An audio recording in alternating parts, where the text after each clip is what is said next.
ಎಲ್ರಿಗೂ ನಮಸ್ಕಾರ. ಅನೇಕ ವರ್ಷಗಳ ಒಂದು ಕನಸು ನನಸಾಗುವಂತ ಒಂದು ಗಂಟೆಗಳು ಮಾತ್ರ ಉಳಿದಿದೆ. ತಮಗೆಲ್ಲರೂ ಕೂಡ ಗೊತ್ತಿದೆ, ನಮ್ಮ ಶರಾವತಿ ಮುಳುಗಡೆ ಸಂತಸರ ಒಂದು ಕಣ್ಣೀರಿನ ಕತೆ.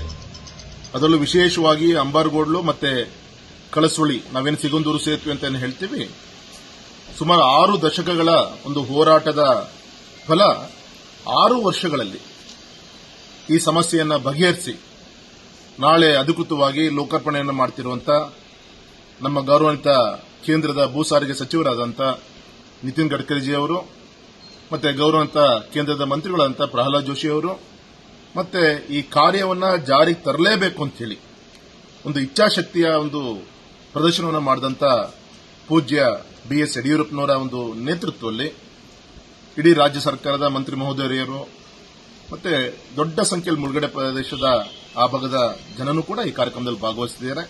ನಾಳೆ ಬೆಳಗ್ಗೆ 12:15 ಸಾಗರದ ನೆಹರು ಮೈದಾನದಲ್ಲಿ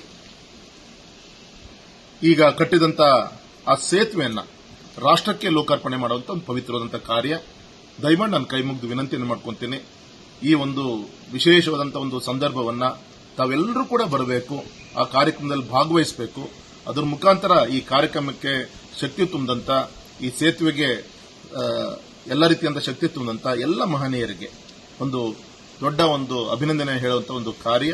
ಹಾಗಾಗಿ ದೊಡ್ಡ ಸಂಖ್ಯೆಯಲ್ಲಿ ತಾವೆಲ್ಲರೂ ಕೂಡ ಬಂದು ಈ ಕಾರ್ಯಕ್ರಮ ಯಶಸ್ವಿ ಮಾಡಬೇಕು ಅಂತ ಹೇಳಿ ನಿಮ್ಮೆಲ್ಲರ ಪ್ರೀತಿಯ ಸಂಸತ್ ಸದಸ್ಯನಾಗಿ ವಿನಮ್ರವಾಗಿ ನಾನು ವಿನಂತಿಯನ್ನು ಮಾಡ್ಕೊಂತೇನೆ.